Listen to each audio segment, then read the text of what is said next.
Como você já sabe, sociedade anônima é um tipo de sociedade prevista, né, na Lei 6404 de 76. Sociedade anônima é uma sociedade de capital.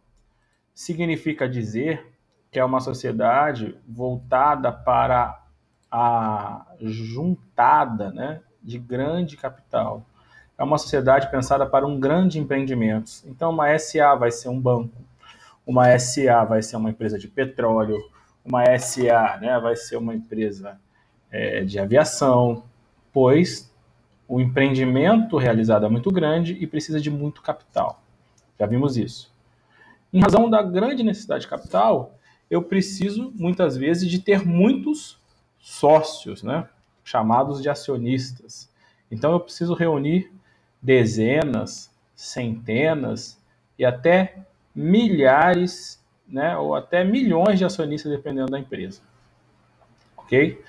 Porque eu preciso levantar bilhões de reais para poder fazer esses empreendimentos. Só que, né, eu preciso também, em razão disso, pensar uma forma de estruturar essa sociedade para que esses sócios, né, que são os acionistas, possam delimitar as regras de funcionamento da sociedade, para que esses sócios possam fazer as suas vontades, né, fazer com que as suas vontades estejam presentes no dia a dia da sociedade. Então, tá bom, eu sou sócio, eu sou um acionista com direito a voto, mas como que eu vou exercer o meu direito a voto? A lei vai pensar nisso, né? Vai regular isso. Então, basicamente, a gente divide, a doutrina fala que a sociedade anônima, ela é dividida em órgãos. Muito parecido com como a gente vê na administração pública, né? É dividida em órgãos, em estruturas. Estes órgãos da sociedade anônima, né, de certo modo, muito se assemelham à divisão que o Estado tem em poderes. Então, a gente vai ter, na estrutura de uma sociedade anônima, uma estrutura legislativa, né, no sentido de uma estrutura que cria as regras, ok? Então, a estrutura legislativa, ou seja, que cria as regras de uma sociedade anônima, a gente vai ver que é a Assembleia Geral. Existe uma estrutura executiva de uma sociedade anônima, ou seja, que cumpre as regras, que toca a empresa, né, que contrata, que demite, né? Vai ser feita essa estrutura pelos administradores da sociedade anônima. Iremos ver que os administradores da sociedade anônima são, né, os conselheiros de administração, né, ou é o conselho de administração e a diretoria. Então, esses grupos representam o órgão gestor, administrador, executivo de uma sociedade anônima. Uma sociedade anônima também poderá ter um órgão fiscalizatório, assim como o Poder Judiciário faz, né? Que é o órgão, né, do Conselho Fiscal. Então, o que a gente vai estudar agora? Quais são os órgãos mínimos, né, previstos em lei que uma sociedade anônima pode ter, vai ter, em alguns casos são obrigatórios, em outros casos são facultativos. Ok? É importante lembrar que, além dos órgãos que a gente vai estudar, uma sociedade anônima pode ter no seu estatuto outros órgãos. Então, por exemplo, a gente não vai falar de ouvidoria, mas é muito comum você ter em grandes empresas ouvidorias. Isso é um órgão interno, é um órgão criado, né, na sociedade anônima através do seu estatuto. A gente só vai estudar os órgãos mínimos previstos na Lei 6404. Então, uma vez que você monte uma sociedade anônima, as estruturas internas mínimas estão previstas na Lei 6404. As estruturas internas mínimas são necessárias para fazer as leis da sociedade anônima, para executar as regras da sociedade anônima, as leis, para fiscalizar as regras da sociedade anônima. Então, a lei pensou assim, eu tenho dezenas, centenas, milhares de acionistas. Tenho 1.000 acionistas. Não vão estar os 1.000 no controle da companhia, concorda comigo? Então, esses acionistas vão ter que se reunir em algum momento para poder eleger quem vai estar lá no dia a dia. Vai eleger quem é o diretor, eleger quem é o conselheiro. Esse conselheiro vai estar sim no dia a dia tocando a empresa. Esses acionistas podem fazer-se representar através de um conselho de administração. Esses acionistas podem fazer, né, a criação de um órgão de fiscalização. Né? O que compete a cada órgão desse? Como é que se reúne cada órgão desse? Quem pode ser membro de cada órgão desse? É isso que a gente vai estudar. Ok? Então, o assunto agora, né, são os órgãos de administração de uma sociedade anônima. Os órgãos de uma sociedade anônima. Uma sociedade anônima vai ser composta pela assembleia, pelo conselho de administração, pela diretoria e pelo conselho fiscal.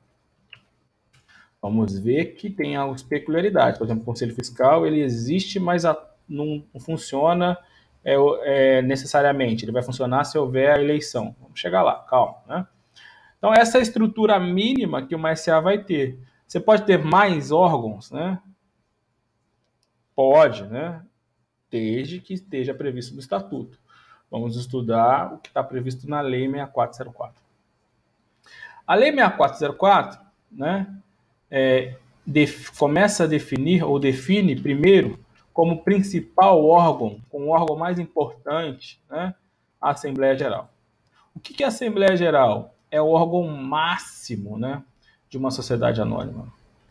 É o órgão que vai cuidar de todos os interesses de uma sociedade anônima. Artigo 121. Olha o que diz o artigo 121. A Assembleia Geral, convocada e instalada de acordo com a lei e o estatuto, tem poderes para decidir sobre todos os negócios relativos à companhia. Então, a Assembleia Geral pode tratar de qualquer coisa. Pode tratar da coisa mais simples, como a cor da parede da recepção da empresa. Normalmente ela não vai fazer isso, mas pode. Tem poderes para tudo. E vai tratar de coisas mais complexas, como reformar o estatuto, como, né, nomear os diretores. Então, ela pode tratar de todos os interesses da companhia. Né? Ela vai, né, tomar as decisões que julgar conveniente ao seu desenvolvimento. A Assembleia Geral ela é formada de que forma? Pela reunião dos acionistas. Todos os acionistas, inclusive aqueles que têm direito a voto ou sem direito a voto. Você pode ter uma ação sem direito a voto e você tem direito a estar presente na Assembleia Geral, como acionista. Ok? Você vai ter direito de voz, você vai poder manifestar sua opinião, dizer eu não concordo por isso, por aquilo. A decisão em si, né, a votação vai ser tomada por aqueles que têm poderes para isso. São aqueles acionistas com direito a voto. Mas a Assembleia você tem direito a participar.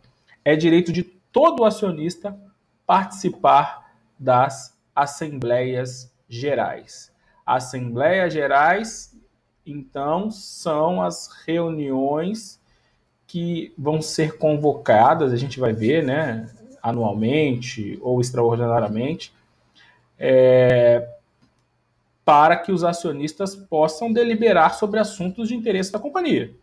Ok? Então, por exemplo, eu tenho que aprovar as contas. E aí, né? Tá tudo certo aqui? O cara atingiu as metas? Eu tenho que eleger novos diretores, porque o mandato está acabando, por exemplo. Né? Eu tenho que mandar instalar o conselho ou uma auditoria, porque houve uma denúncia de fraude. Então, tipo de decisões que podem ser tomadas em uma Assembleia Geral. Ok? No início, a Assembleia Geral era sempre presencial, né? Há muito tempo, a lei já vem permitindo que a Assembleia Geral possa acontecer, né, de forma online. Se você abrir o seu artigo 1º, né, perdão, parágrafo 1º do artigo 121, você vai ver, inclusive, uma modificação recente em razão da pandemia. Então, o parágrafo 1º, antigamente, era parágrafo único, e foi incluído em 2011, então há quase 10 anos atrás, e agora em 2020 a gente teve uma mudança, né?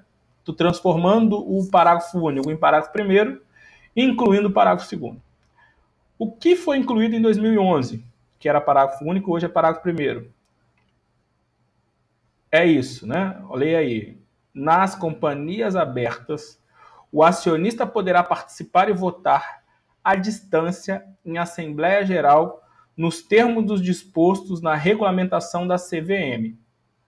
Então, apesar da pandemia ter trazido essa necessidade agora com preemência, mas desde 2011, uma sociedade anônima aberta, né? Você já sabe que eu tenho 2 tipos de sociedade anônimas, as abertas e as fechadas.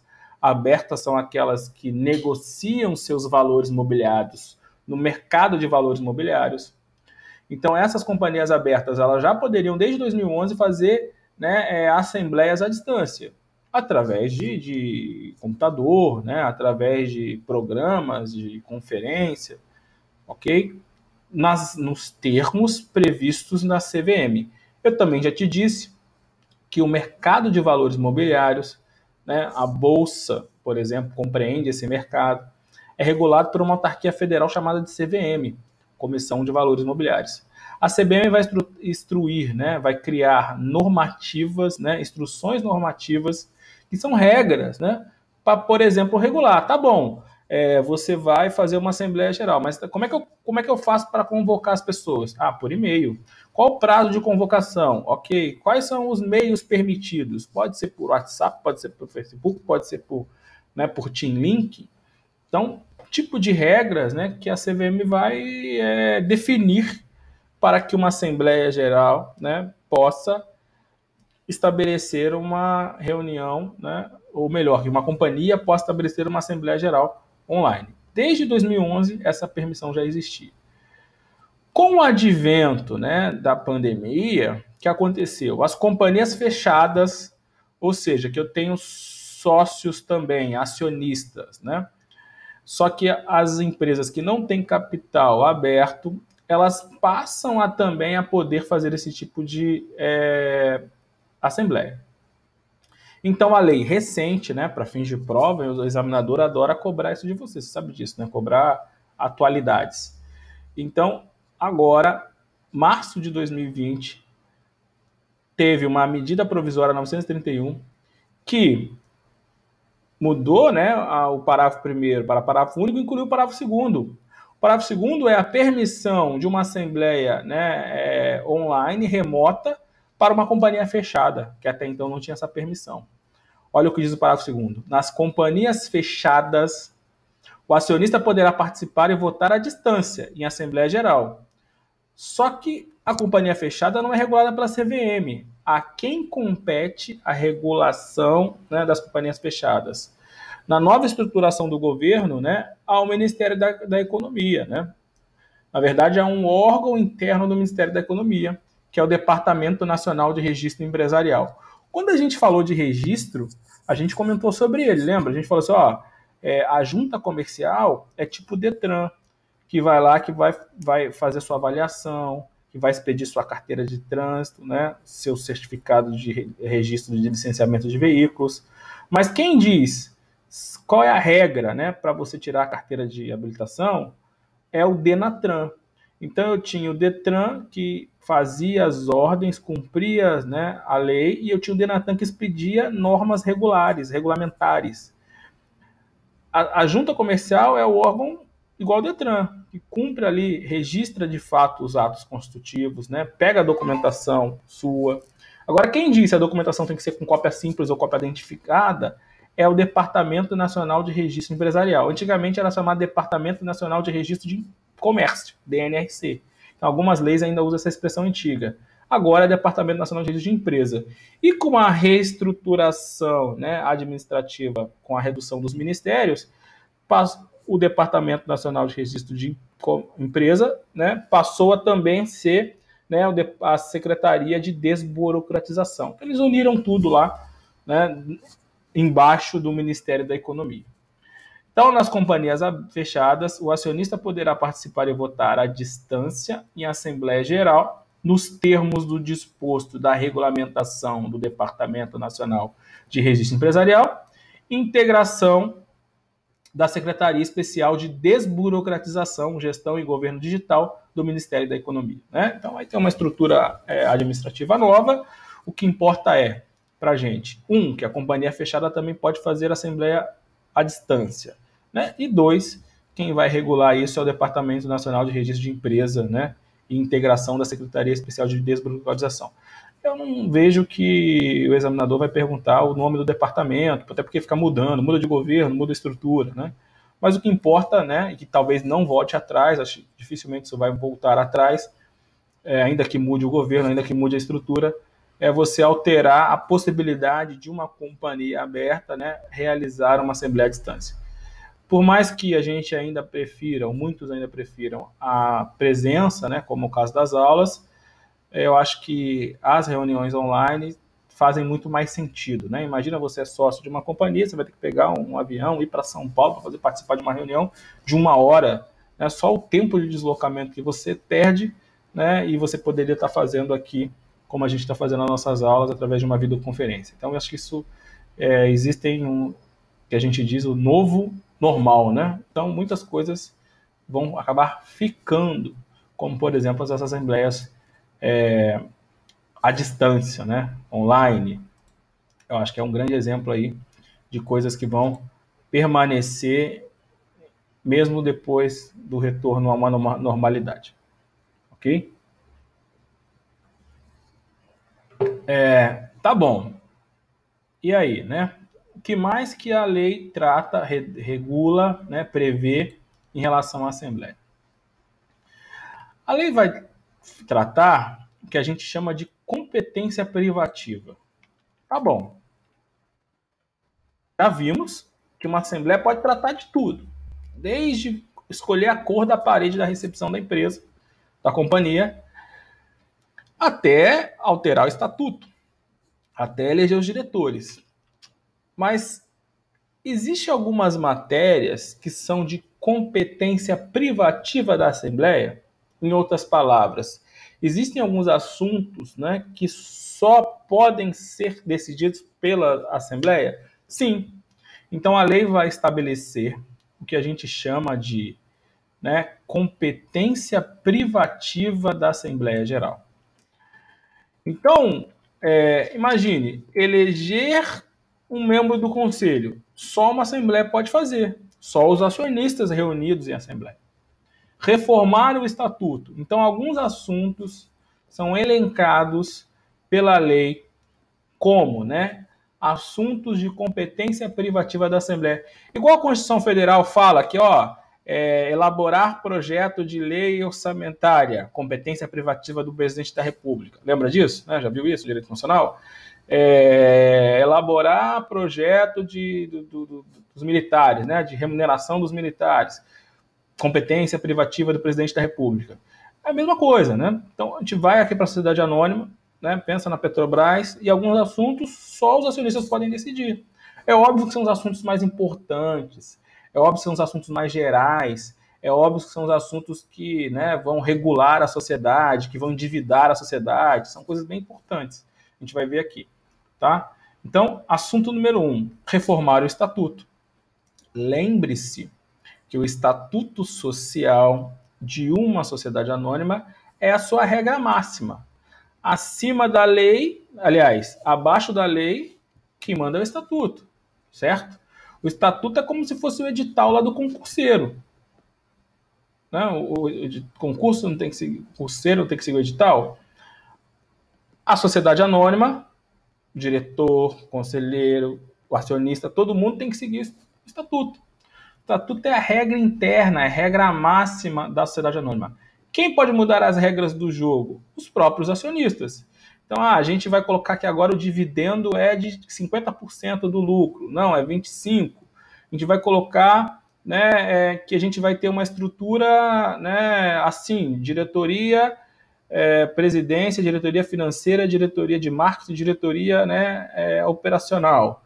Não, entendemos que agora precisa de uma diretoria financeira também, vamos incluir, né, uma diretoria de compliance, está muito comum na moda agora, né, para evitar que as empresas, né, façam coisas erradas, né, que uma Odebrecht pague suborno por um órgão público para pagar uma licitação, eu vou ter uma diretoria de compliance, né? Cadê o pessoal aí de penal, né? O que é o compliance, né? De fiscalização das boas práticas, né? De cumprimento das regras, de cumprimento, né, das normas. Então, eu não posso aceitar que uma empresa se sujeite a pagar propina, né?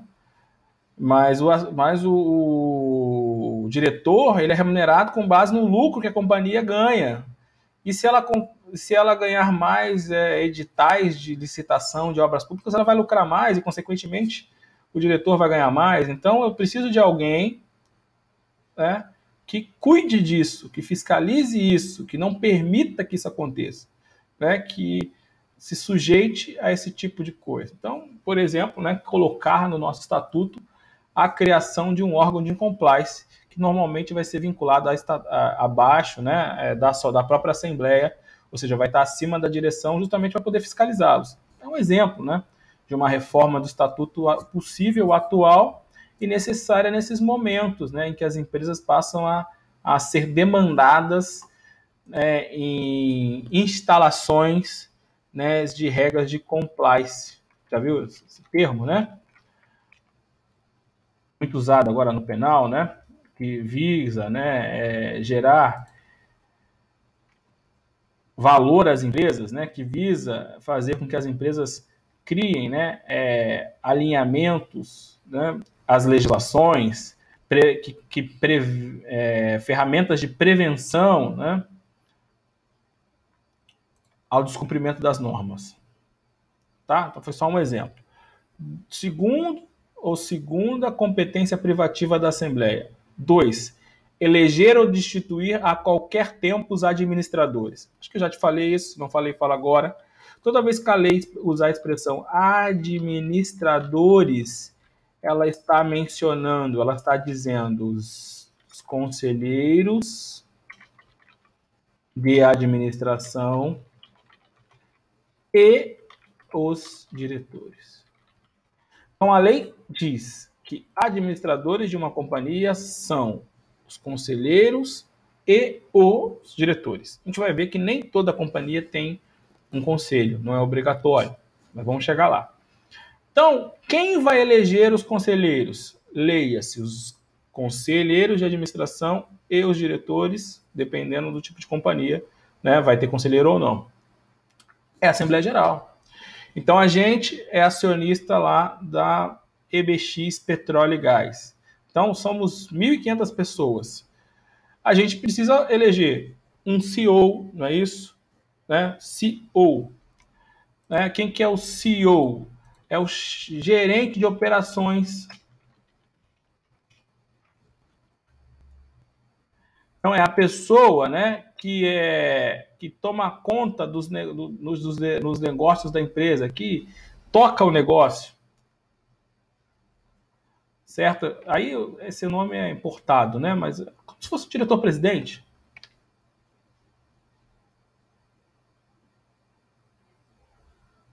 Sim, como se fosse um diretor-presidente, o nome não importa, né? Vamos eleger um diretor jurídico. Vamos eleger, né, um diretor administrativo. Vamos eleger, né, um conselheiro, né? Aí são dois os administradores, é um gênero que tem duas espécies. Os diretores, e aí como é que vai ser composta a diretoria? Se são 3 diretores, são 5 diretores, são 6 diretores, né? Vai estar no estatuto. E quais são, né, as suas funções. E se houver um conselho de administração. O conselho de administração pode ser 3, pode ser 5 pessoas, né? Qual a atribuição do conselho, também a gente vai ver, da lei e o estatuto. Se vai ter um presidente do conselho de administração, como, por exemplo, a Dilma era na Petrobras, quando comprou-se a Passadina, né? Só estou te falando esse caso porque é um caso que ficou muito famoso, né? Então, a Petrobras, ela tem diretores e ela tem conselheiros. Ambos são os administradores. Quem elege os diretores e os conselheiros, né? Regra geral, segundo a lei, a Assembleia, certo? Olha o que diz o inciso 2. Eleger ou destituir a qualquer tempo os administradores e os fiscais. Quem são os fiscais? É o outro órgão que a gente vai estudar, o Conselho Fiscal. Os administradores têm uma eleição, né, um mandato, né, um mandato ad nutum. Já ouviu essa expressão? Não dá para... É em latim, né? Deveria estar grifado aí ou em itálico. O que é o mandato ad nutum?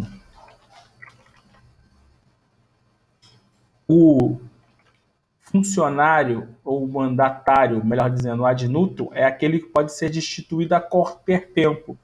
É igual o cargo de comissão da administração pública, né? Então você nomeia o secretário, nomeia o ministro. Se você não concordar com o que ele está fazendo, você tira.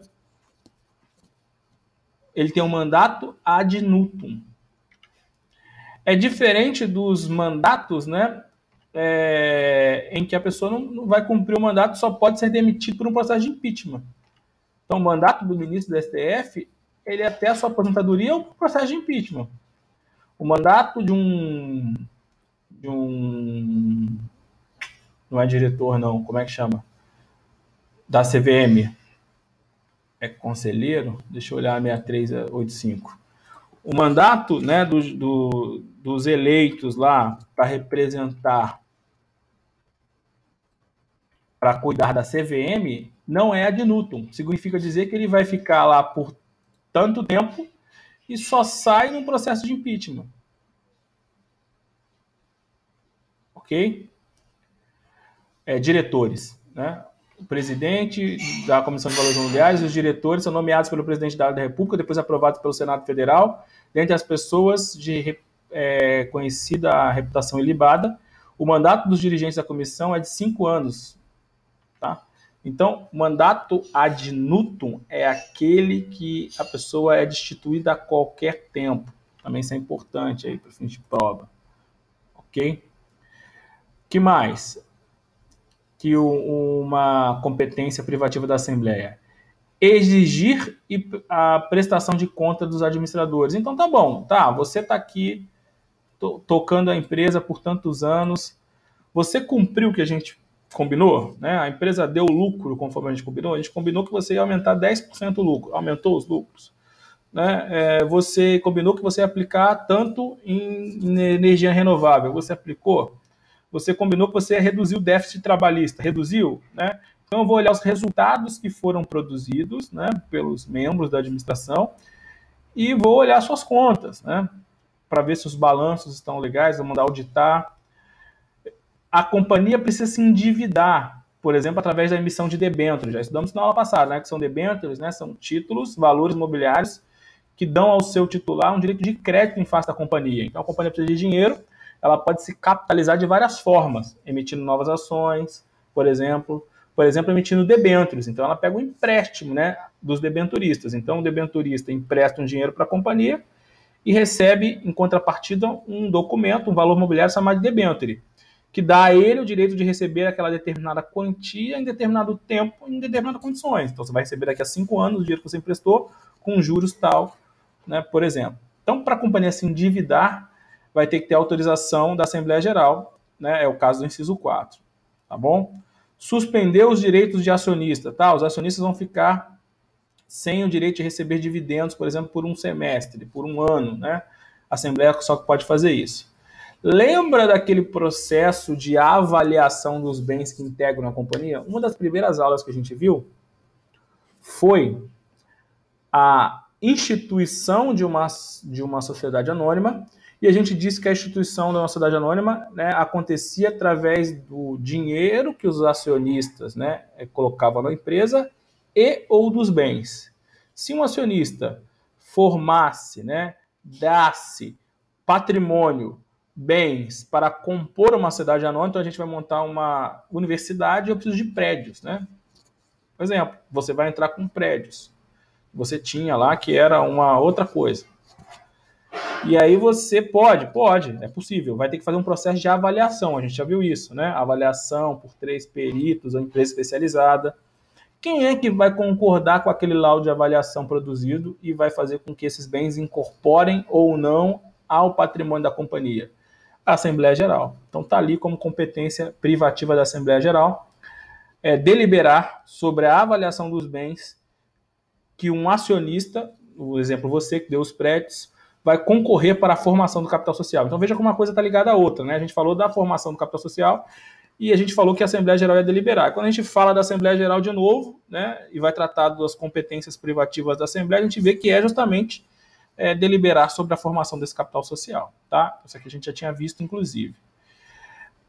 As partes beneficiárias, né, também são outros títulos, né? É outro título emitido pela companhia, também vimos na aula passada, né? Então eu concedo a você o direito de participar dos lucros da companhia, né? Eu posso fazer isso? Posso, através de um título. Eu posso te dar isso como um benefício, então você é um diretor e você vai ter como benefício receber umas partes beneficiárias, ou eu posso vender esses títulos no mercado para me capitalizar, tá? Então você compra a parte beneficiária que vai estar direito a receber uma parte, né, dos lucros eventuais e futuros da companhia. A gente viu que só pode ser o máximo 1/10 dos lucros, a gente viu regras sobre a parte beneficiária. Fato é que a emissão das partes beneficiárias é feita com autorização também da Assembleia Geral. Mudar a estrutura da companhia, né? Então eu vou deliberar sobre a transformação. A companhia era uma companhia siderúrgica, agora vai mudar, vai virar elétrica, né? Não é comum, mas é possível, né? Se eu fizer isso, né, eu estou transformando. Isso é uma mudança muito drástica. Só os próprios donos, né, acionistas podem fazer isso. Eu vou unir a companhia com outra. Então tinha a companhia A, tinha a B, né, e vou fazer a C das duas, né? Eu estou fundindo. Eu vou incorporar. Eu tinha A e a B some e vira todo mundo A, certo? Incorporação, né? Cisão. Eu tinha A, transformei em B em C, né? Então, são transformações na estrutura da companhia. Quem pode fazer isso é a Assembleia Geral. O que é liquidar, né? Dissolver? É por fim. Do mesmo jeito que tu monta um negócio, né? Uma companhia é difícil isso acontecer, porque é muito dinheiro envolvido, é muito investimento, então dificilmente você vai simplesmente liquidar. Normalmente a liquidação é forçada porque a companhia não consegue cumprir suas obrigações. Não é voluntária.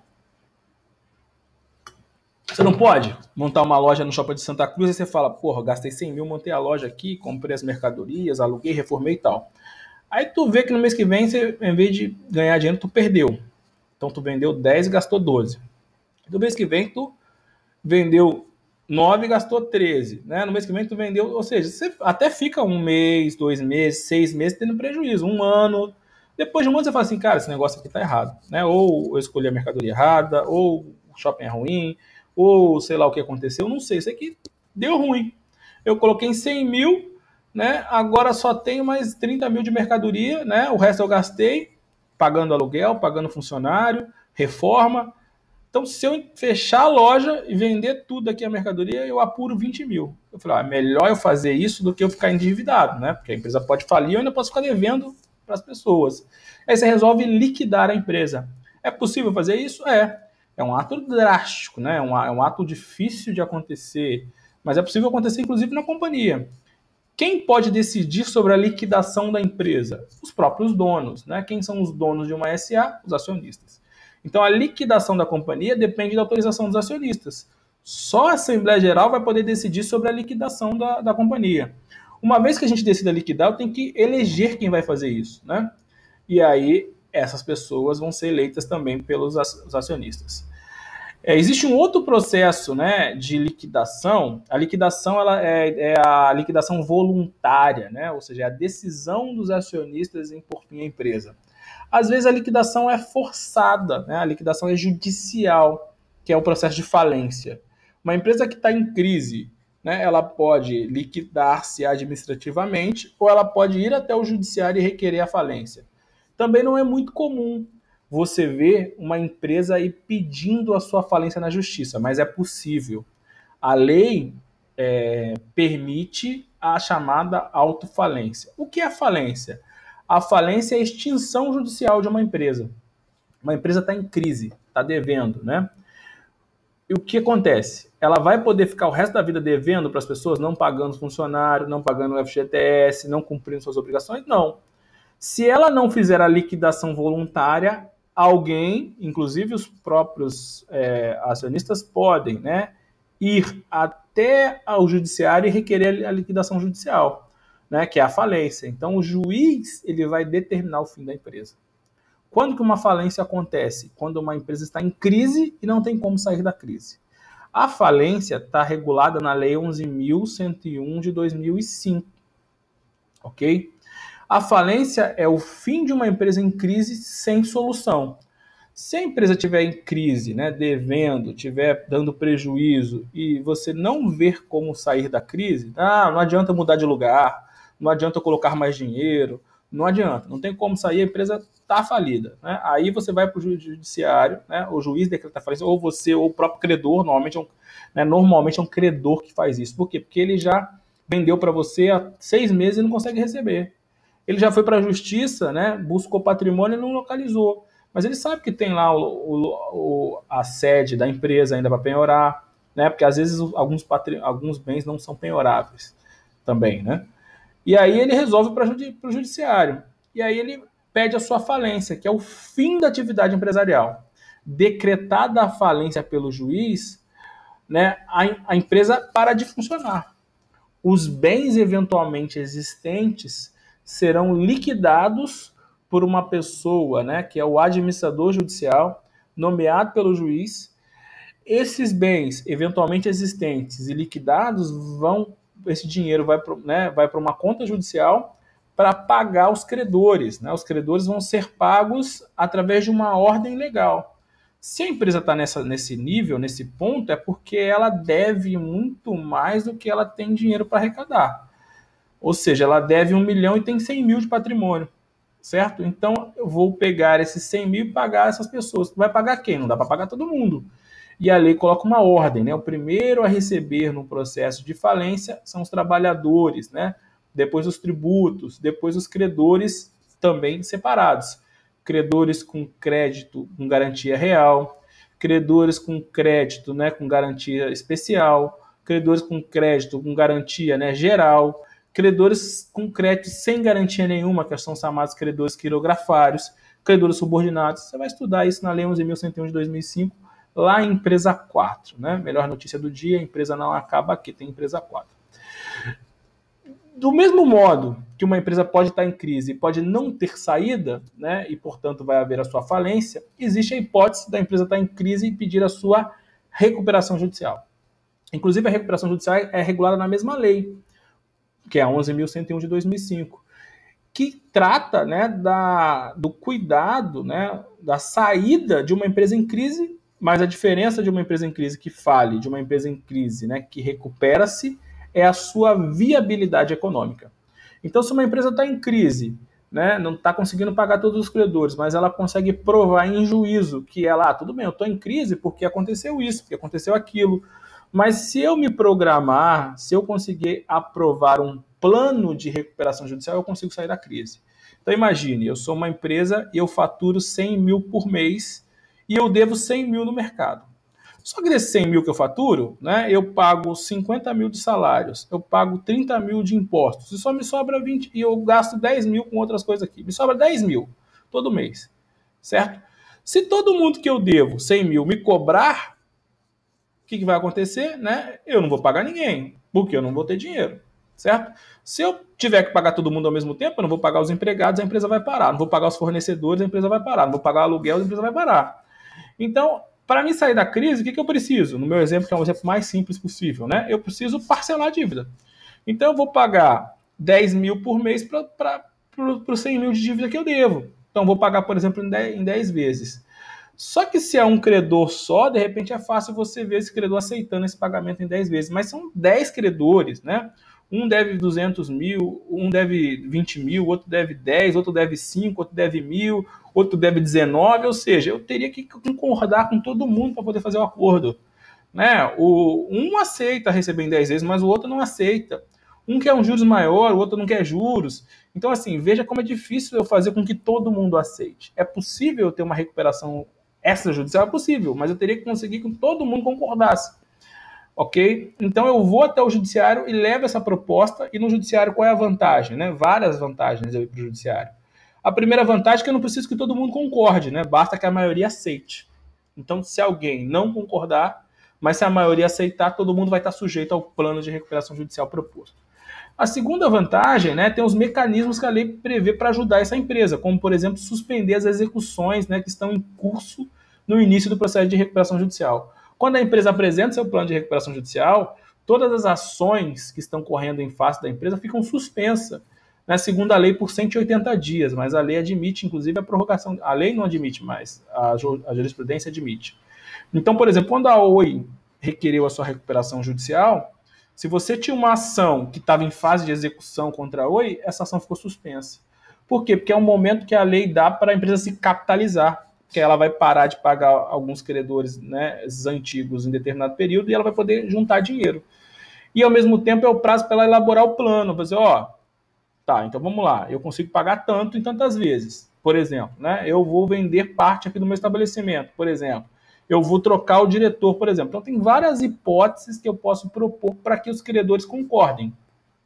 Num plano de recuperação judicial, né, visa-se preservar o emprego, visa-se preservar a atividade produtiva, visa-se preservar a empresa, né? E o que acontece com esse plano? Né? Ele faz com que os credores se sujeitem a um plano de pagamento. Quem banca o plano de recuperação judicial, vamos dizer assim, né? Quem sofre com o plano de recuperação judicial são os credores, né? Porque eles acabam tendo seu crédito, né, pago não do jeito que eles querem, ou não do jeito que eles tinham combinado antigamente, né, anteriormente ao pedido de recuperação judicial. Eles vão sujeitar o seu pagamento do seu crédito nos termos do plano de recuperação judicial. O plano de recuperação judicial, ele né, ou ele surge para poder salvar empresas que estão com algum problema, né, de crise financeira, por exemplo. Ok?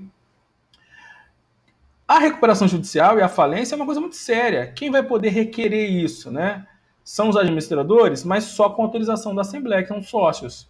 Então, o último inciso é autorizar os administradores a confessar a falência, pedir a falência ou requerer a concordata. A lei está desatualizada, porque essa lei é de 64, 66, não lembro mais, 76, 76. E a Lei 11.101 de 2005, né, que trouxe a recuperação judicial. Antes da Lei 11.101 de 2005, o instituto semelhante, o instituto anterior era a concordata. Então, ou você falia ou você entrava em concordata. A Lei 11.101 de 2005 extinguiu a concordata, acabou com a concordata e criou a recuperação judicial. Você vai estudar mais depois, não se preocupe. Em resumo, a recuperação é melhor que a concordata. Em resumo, a recuperação é mais ampla que a concordata e traz mais, né, institutos, mais elementos, né, mais hipóteses para uma empresa sair da recuperação. Então, a doutrina fala que a recuperação judicial é mais ampla, é melhor do que a concordata. A concordata não existe mais, né? Na verdade, a concordata vigorou enquanto existiam empresas em concordatas. A concordata basicamente só, né, era um acordo judicial. E a recuperação judicial ela vai além do acordo. O acordo é o mais comum acontecer, sim, o parcelamento mas a recuperação judicial permite a venda de ativos, a alteração da estrutura societária, né, entre outras coisas. Então a concordata ela é inferior à recuperação judicial, a recuperação judicial é muito mais forte, vamos dizer assim. Mas não se preocupe, você vai estudar recuperação judicial e falência mais à frente. O que eu quero que você saiba agora é que tanto pedir a autorização, né, que tanto autorizar o pedido de falência quanto o pedido de recuperação judicial, né, risca o seu código a escrever aí, recuperação judicial, só pode ser feito pela Assembleia. Por quê? Porque é muito importante, tá? Então, vimos até então, né, as matérias de competência privativa de uma Assembleia Geral. Continuando ainda falando de Assembleia, eu tenho dois tipos de Assembleia, talvez você já deve ter ouvido falar, outras espécies. A Assembleia Geral pode ser uma AGO ou pode ser uma AGE. Extraordinária. É muito fácil você identificar, né, que a AGO é aquela assembleia que acontece recorrentemente, né, extraordinariamente. Então, segundo a Lei 6404, a Assembleia Geral, sim, ela vai acontecer ordinariamente, recorrentemente. Segundo o artigo 132 da Lei 6404, né, a Assembleia Geral ela vai acontecer em que época, né? Quando que é essa recorrência, né? Nos 4 primeiros meses após o encerramento do exercício social de uma empresa. Também você já deve ter visto isso comigo, na empresa 1, não sei se você vai se recordar. Toda empresa precisa apurar os seus lucros e resultados. Né? Quando você monta uma empresa, você tem várias obrigações. A primeira obrigação que você tem é se registrar. Já vimos isso, né? Artigo 966, 967 do Código Civil. 967 diz: o empresário, né, é obrigado a registrar os seus atos constitutivos antes do início da sua atividade no registro público de empresas mercantis da sua respectiva sede. Então você resolveu montar uma loja aí no Shopping de Santa Cruz, como empresário individual ou como sociedade. Primeira coisa que você tem que fazer é pegar o seu documento de constituição, seu ato constitutivo, que no caso de empresário individual é um requerimento de empresário individual. Se fosse uma sociedade, poderia ser um contrato social ou poderia ser um estatuto, a depender do tipo de sociedade, não é isso? Uma limitada é formada através de um contrato social. Uma sociedade anônima é formada através de um estatuto. Todos esses documentos são chamados atos constitutivos. É eles que, né, formalizam a empresa, não é isso? É eles que criam a empresa. A empresa, a pessoa jurídica, no caso da pessoa jurídica, ela nasce a partir da inscrição dos seus atos constitutivos. Então, sua primeira obrigação é essa, escrever os seus atos constitutivos. Só que você tem outras obrigações, né? Enquanto empresário ou enquanto sócio de uma sociedade empresária. Você vai ter a obrigação de pagar impostos. Você vai ter a obrigação de escriturar os seus livros, não é isso? Então você vai ter que ter um livro razão, livro caixa, né? Livro, né, diário, livro de emissão de ações. Normalmente, né, os empresários que a gente está mais próximo da gente são os empresários inscritos no Simples Nacional. Lembra? Empresário, microempresário, empresário de pequeno porte, o MEI, né? O MEI, o ME, o EPP, eles estão dispensados de escriturar os livros, porque eles estão enquadrados na Lei Complementar 123 de 2006, e essa lei, né, favorece esse pequeno empresário, né? Permite que ele tenha várias, né, benécias, né? Por exemplo, pagar menos tributos, por exemplo, se utilizar do sistema do juizado especial, né, civil, por exemplo, não precisar escriturar livros. Por quê? Porque seria mais trabalhoso, seria mais caro, seria mais difícil. Ele teria que contratar alguém ou pagar alguém para fazer isso. Então, uma dessas obrigações de livros talvez não seja tão próximo de você, porque a maioria dos empresários que a gente conhece, a não ser que você trabalhe numa grande empresa, não escritura esses livros, certo? Porque ele é dispensado. Uma outra coisa que o empresário tem que fazer é apurar os seus lucros e resultados. Então, ele tem que, no final do ano, né, que é o chamado exercício social, ele tem que ver, quanto que eu lucrei?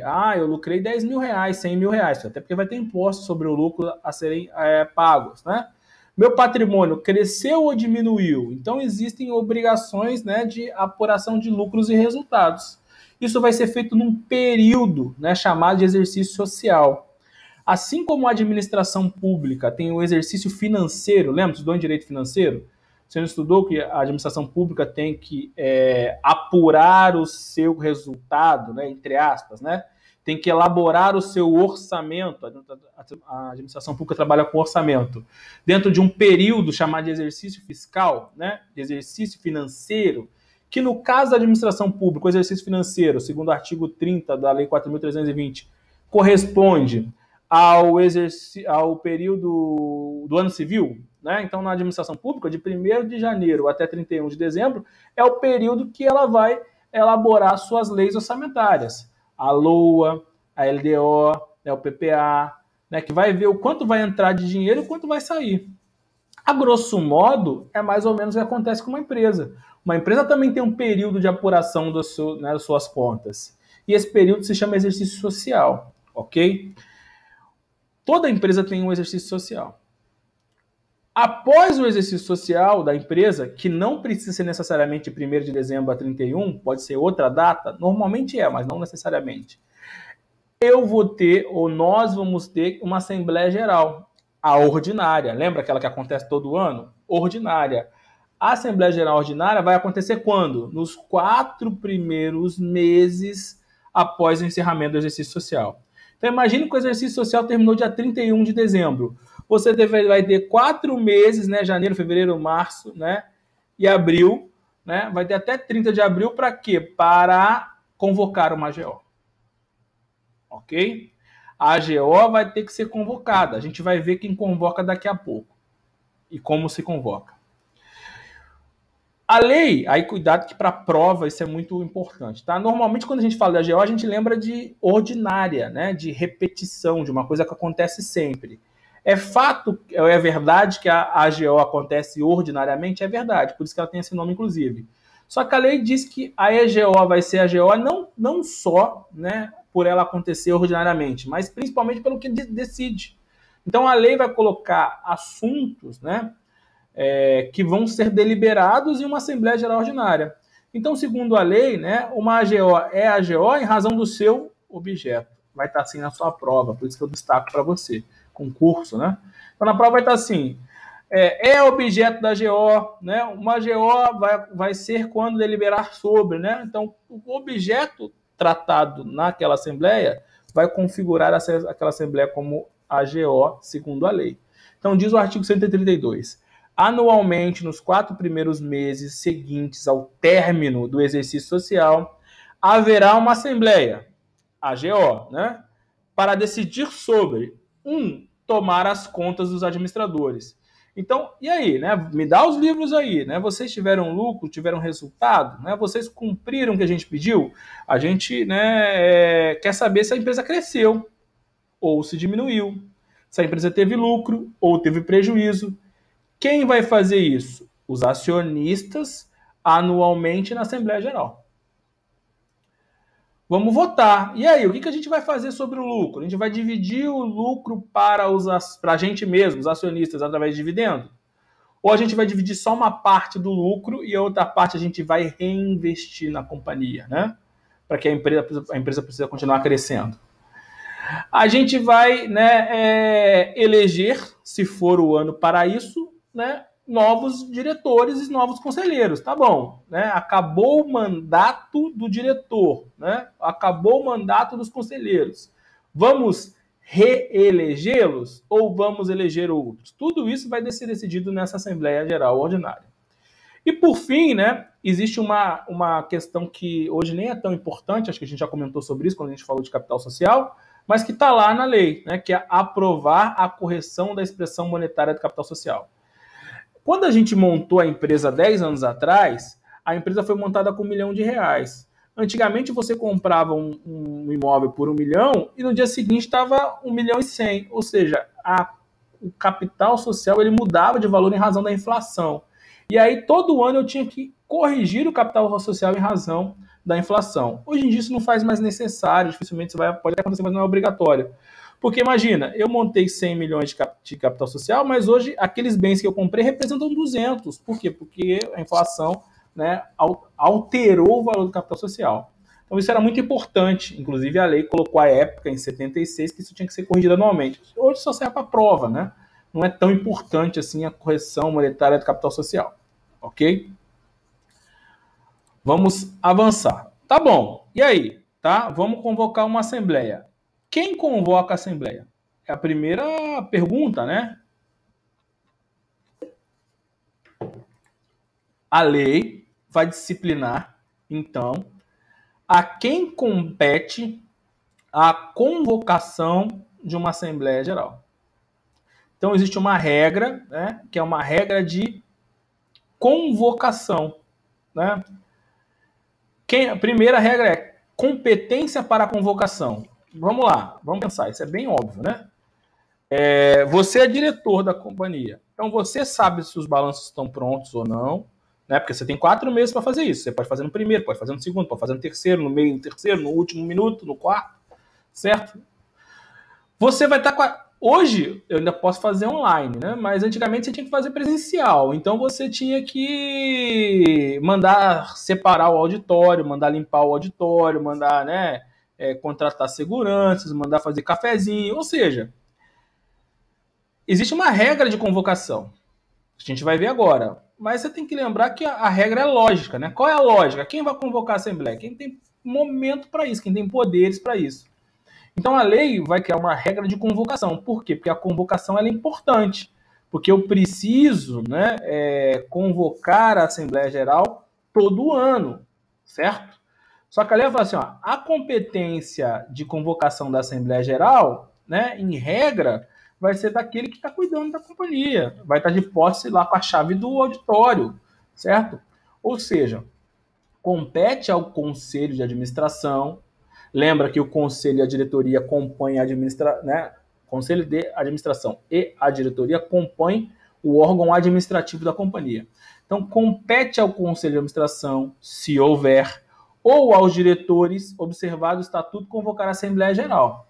Então, vamos lá. Na Petrobras, tem Conselho de Administração e tem diretoria. Quem é que vai convocar? O Conselho ou a diretoria? O estatuto vai dizer se vai ser o Conselho ou se vai ser a diretoria.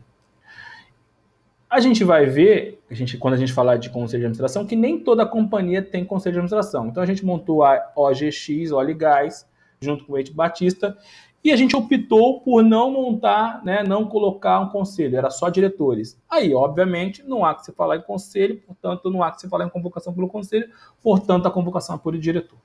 A gente vai estudar daqui a pouco, né, talvez, acho que na aula seguinte, sobre o conselho de administração e quando ele é obrigatório, tá?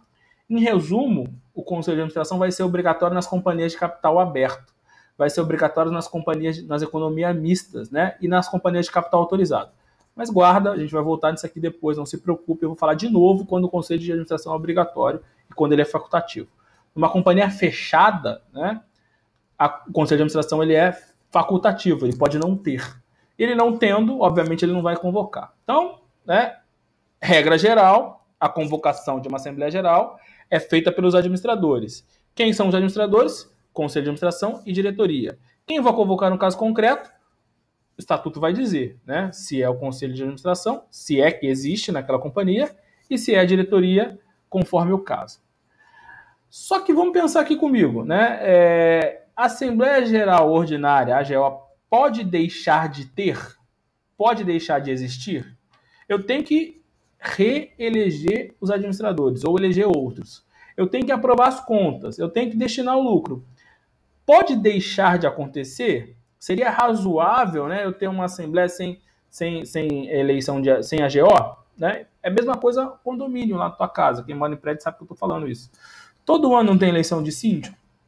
O síndico pode deixar de querer convocar a assembleia esse ano? Não vou convocar não, porque aí eu continuo sendo síndico. Né? Isso pode acontecer? Não. Por quê? Porque se o síndico não convocar, os conselheiros fiscais não farão. E se os conselheiros fiscais, né, os conselheiros fiscais do condomínio não fizerem, qualquer acionista pode convocar. Está lá no Código Civil, né, quando trata de condomínio. Mas o raciocínio é o mesmo, né, o raciocínio é igual, o raciocínio é semelhante. Da mesma forma que o síndico não pode deixar de convocar uma assembleia do seu condomínio, e se não fizer, alguém vai fazer em seu lugar, quando a gente vai para uma SA, o racional é o mesmo, o raciocínio é o mesmo.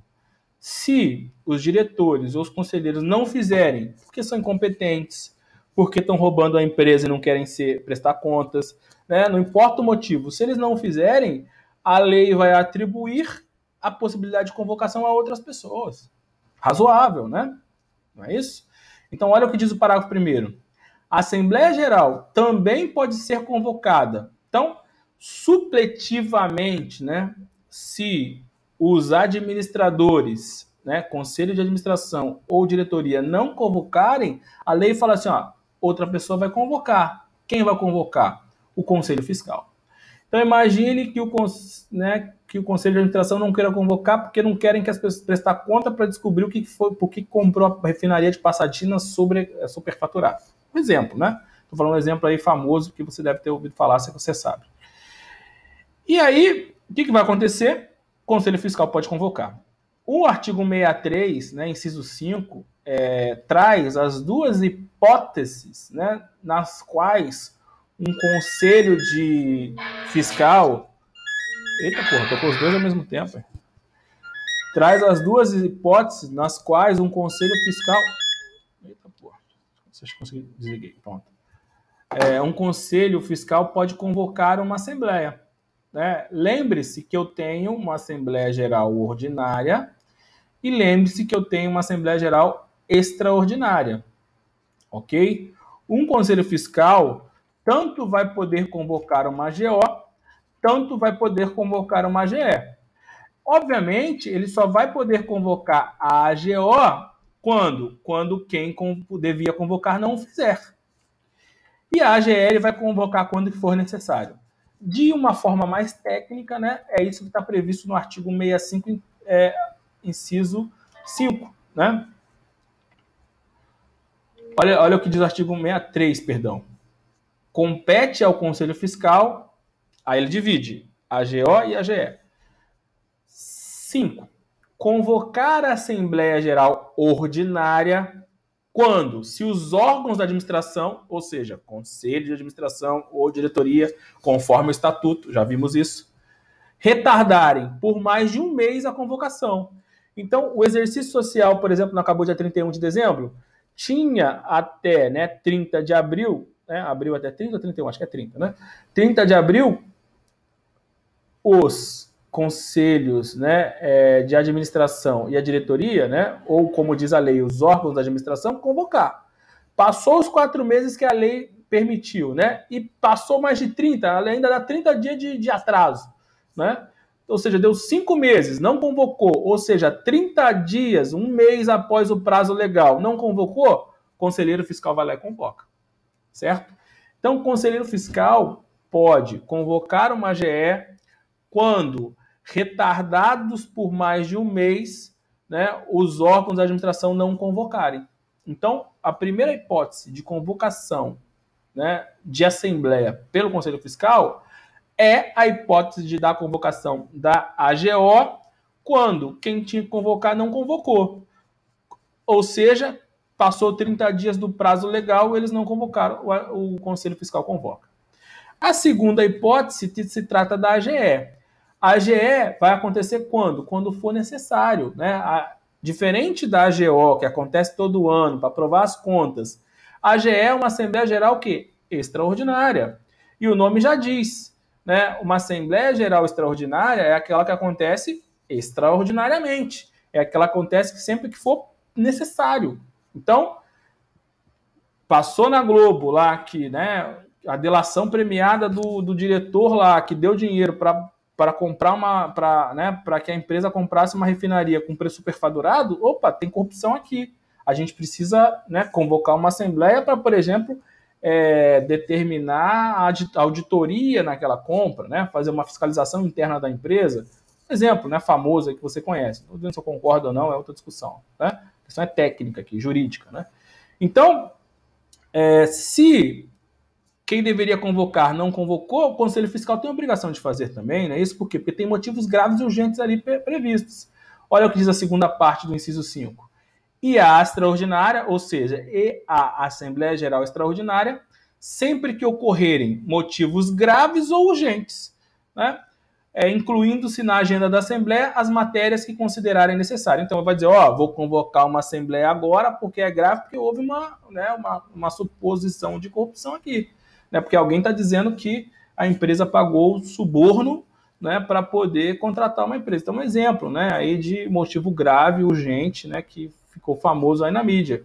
Então, pode o Conselho Fiscal convocar uma AGE sempre que ele verificar que tem motivo grave ou urgente. e ele vai ter que incluir essa na agenda da Assembleia, dizer o assunto, tá bom? Imagine, por hipótese, né? Por exemplo, que o Conselho Fiscal está também levando uma, né? Também está envolvido lá junto com os administradores na corrupção na companhia e também não querem convocar. Vamos deixar abafar, deixar por baixo do pano. Aí a lei assegura a qualquer acionista, né, fazer essa convocação. Então, o inciso B trata-se, né, da hipótese de qualquer acionista convocar. Por quê? Né? Porque não tem como deixar de ter AGO, concorda comigo? Tem que se reeleger os caras, ou eleger outros. E se eles não fizerem, nem o Conselho Fiscal fizer, a lei vai atribuir ou delegar a competência a qualquer acionista. Olha o que diz o inciso B. Por qualquer acionista, quando os administradores retardarem por mais de 60 dias os casos previstos na lei ou no estatuto.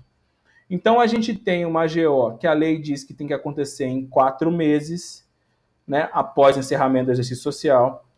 Se esses responsáveis, que são os administradores, conselheiros de administração ou diretores, não fizerem, depois de 30 dias, cabe ao conselho de administração. Depois de 60 dias, nem o conselho, conselho fiscal. Se nem o conselho fiscal chamar qualquer acionista, eu tenho 1% da empresa, eu tenho 0,001% da empresa, mas eu tenho o direito de convocar, pois passou 60 dias do prazo legal.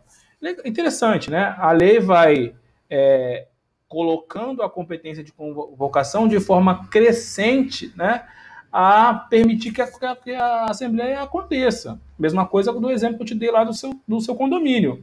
Né? Primeiro quem tem que convocar é o síndico. Ele não quer ou não convoca, não importa o motivo. O Conselho Fiscal vai convocar. Se eles não convocarem, você como condômino tem esse direito. É exatamente isso que está escrito aí no artigo 123, né, da Lei 6404 de 76.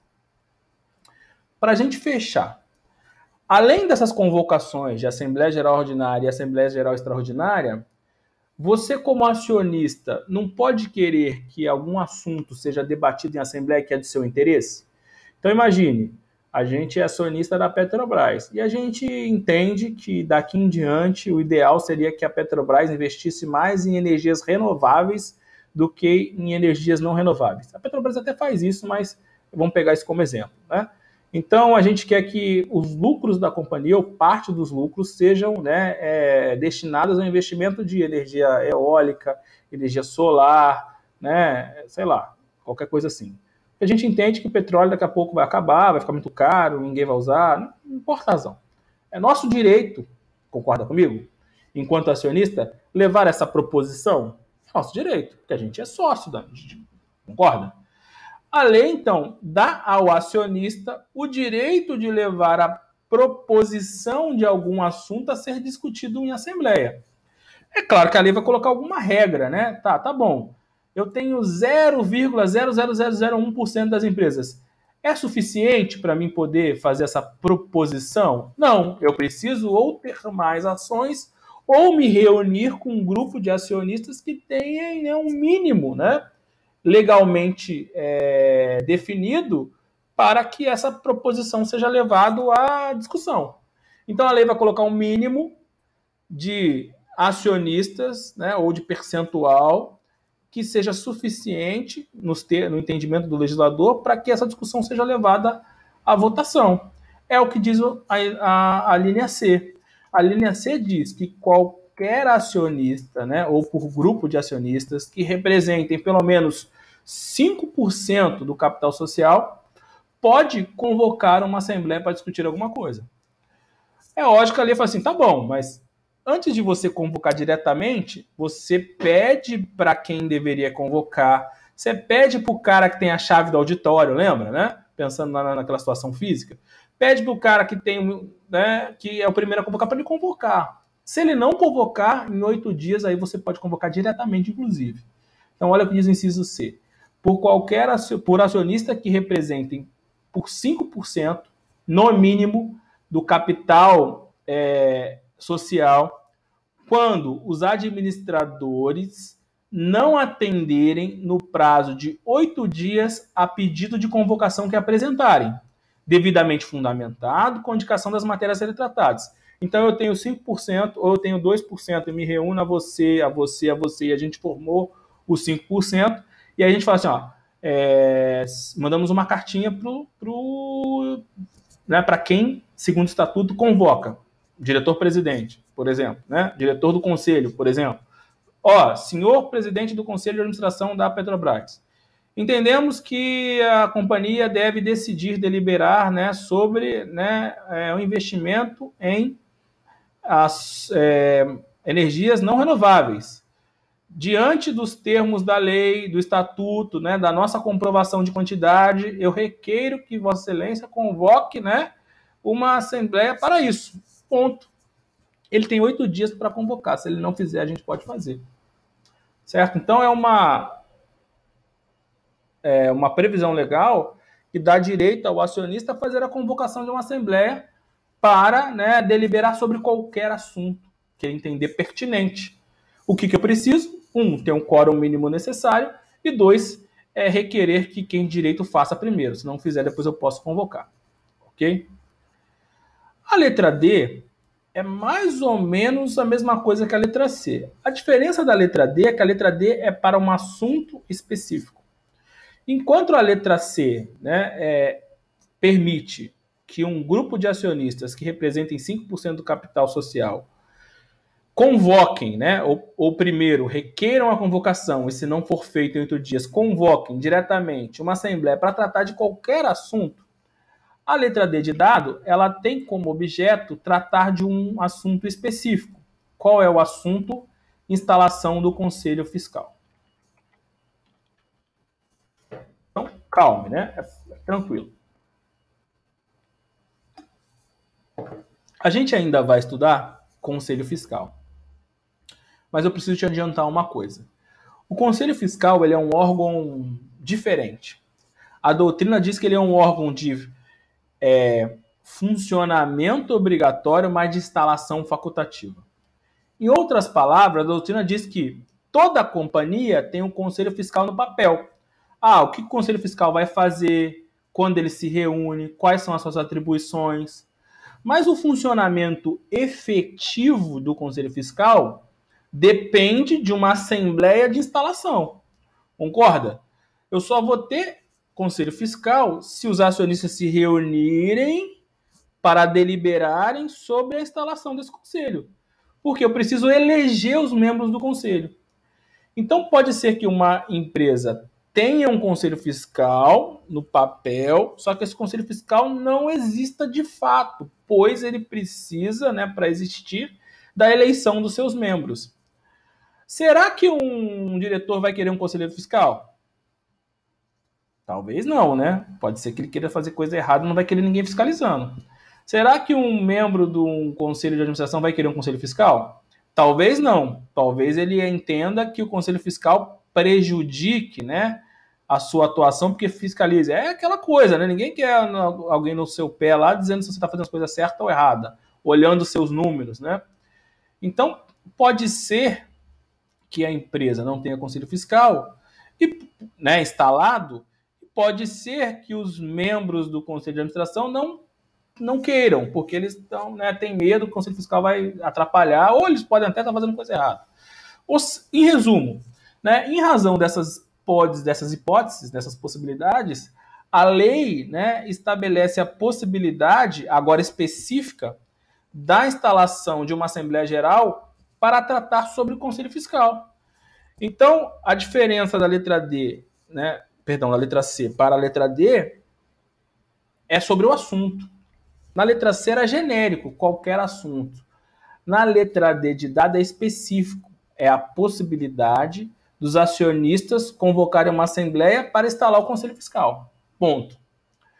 Como a fiscalização é uma coisa de interesse de todos os acionistas, inclusive aqueles que não têm direito a voto, a lei também vai fazer essa distinção. Para dizer, você precisa reunir 5% dos acionistas, inclusive se não tiver direito a voto, não tem problema. Por quê, né? porque a instalação do Conselho Fiscal é importante para todo mundo. Por mais que eu seja acionista de uma empresa e seja um debenturista, né, um acionista preferencialista, desculpe, um preferencialista, ou seja, um titular de uma ação preferencial, e naquele caso, no meu exemplo, a ação preferencial não tem direito a voto, mas é meu dinheiro que está lá. A lei diz, a gente viu os direitos essenciais dos acionistas, que ninguém pode tirar, nem a lei, nem o estatuto, o direito de fiscalização. Então, eleger um conselho fiscal é interesse de todo mundo, de todos os acionistas, os que têm direito a voto e os que não têm, pois o conselho fiscal vai fiscalizar, né, a gestão dos administradores. Leia-se conselho fiscal conselho de administração e diretoria. Então, diz o inciso D, né? Por acionistas que representem 5% no mínimo do capital votante, né? Ou seja, com direito a voto, ou sem direito a voto, não importa, né? Por quê? Porque aqui todo mundo tem direito a exigir isso. Quando os administradores não atenderem, aí a lei faz a mesma exigência. Qual a exigência? Peço para o administrador convocar, e se ele não convocar, aí a gente convoca, né? No prazo, o prazo é o mesmo, né? 8 dias, a pedido de convocação de assembleia para a instalação do Conselho Fiscal. Então, na letra D, eu tenho uma regra específica de convocação de assembleia por acionistas para a instalação do Conselho Fiscal. Tá? Então, é uma regra específica para a convocação do Conselho Fiscal. Ok? Então, o que a gente viu agora? A gente viu, né, a competência do Conselho de Fiscal... para a convocação das AGOs. Quem pode convocar? Aí já vemos, depende, né? Depende se a AGO é ordinária, depende se é extraordinária. Depende se é para eleger a Assembleia, né, para eleger o Conselho Fiscal, ou se era para tratar de qualquer assunto. Então, tem regras, né, relativas à competência da convocação. Outra coisa é a forma, né? Tá bom, como é que eu convoco? Né? Assim, a lei é antiga, então antigamente eu tinha que convocar com publicação em diário oficial, né, com publicação em jornal em grande circulação. Então eu tinha que colocar no jornal, porque a lei é de 76, não tinha internet, e-mail, nada disso.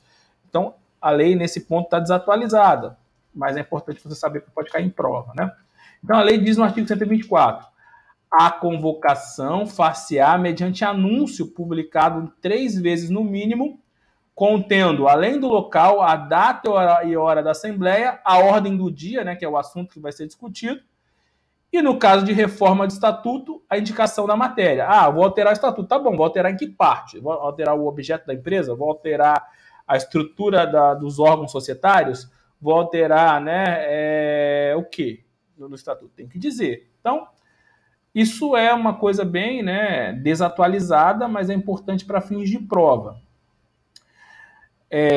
A medida provisória, né, 931, que eu comentei, também dá uma atualizada nesse inciso aí, né? Porque hoje em dia não tem mais sentido, né, você ter essa convocação, publicação, né, em 3 vezes em jornal de grande circulação. Então, existe aí, né, o parágrafo 2º, que foi incluído também para a MP 931 de 2000, que dá uma melhorada nisso. Tá? Mas, regra geral, principalmente para fins de OAB, é importante saber essas regras de publicação. Tá bom, vou publicar em jornal de grande circulação.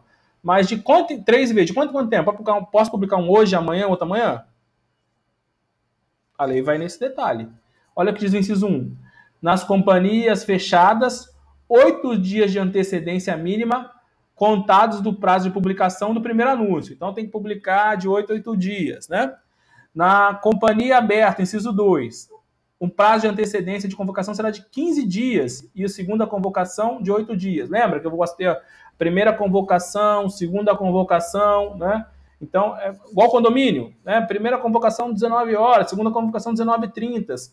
Por que eu tenho 2 convocações de assembleia? Porque eu tenho quórums diferentes de instalação. A gente vai ver os quórums de instalação daqui a pouco. Destaco para você o parágrafo 2º, que foi recentemente mudado, então é bem provável que caia em prova, né? Parágrafo 2º.